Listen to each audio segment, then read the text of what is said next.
په بلخ ولایت کې یو پانګوال د سیمیانو پر تولیدي کارخونې 50,000 امریکایي ډالره پانګونه کړې.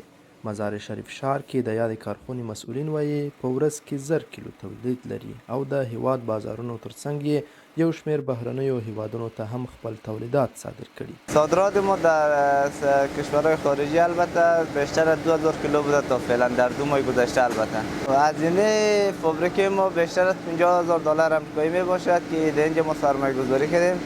خواسته ما همی است از تجارای ما، سرمایه گذارای ما که بیاین در داخل وطن سرمایه گذاری کنه تا خود ما بتونیم یک روزی به پای خود ایستاده شویم. هغه کارخونه چې په ورځنی ډول د 1000 کیلو ماچی یا سیمیانو تولید ظرفیت لري او د کورنیو بازارونو سربیره دغه تولید بهرنیو هیوادونو ته هم صادر شوي. دا چې سیمیان له څه ډول موادو جوړیږي او پخیږي په اړه د کارخونې مسئولین وایي تهیه از یک است از آرد دال نخود است. مواد اولیه از آرد دال نخود است، روغن است، مرچ سیاه و میخک و دارچین چیزایی هست که ما در داخلش بعد اضافه میکنیم به مقدار ضرورت، چیزی که در ضرورت باشه مقرر ما استفاده میکنیم. په کور دننه د تولیدي کارخونو پرانیسته نه یوازې کورني تولیداتو ته وده ورکوي بلکې سلګونه بیکاره ځوانانو ته هم کاري فرصت برابروي.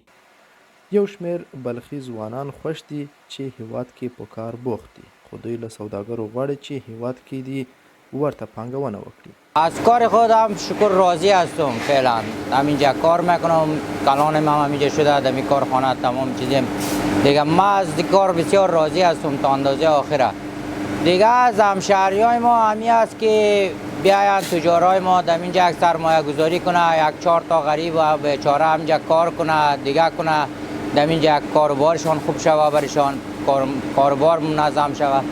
کشور دیگه درو به ترقی تا که در کشورهای مردم همسایه بیچاره اردم شهید بگردیم. چرا از خود یک فابریکه یک کارخانه نداشته باشیم که همه جوانای ما پراگنده و در طرف غلطیده. از تجارای خود خواهشمندیم که بیاید پس داخل کشور خودشان سرمایه گذاری کنه و همچون کارخانه ایجاد کنه که جوانای ما نتونه که بیرون از کشور بره به کار کردن.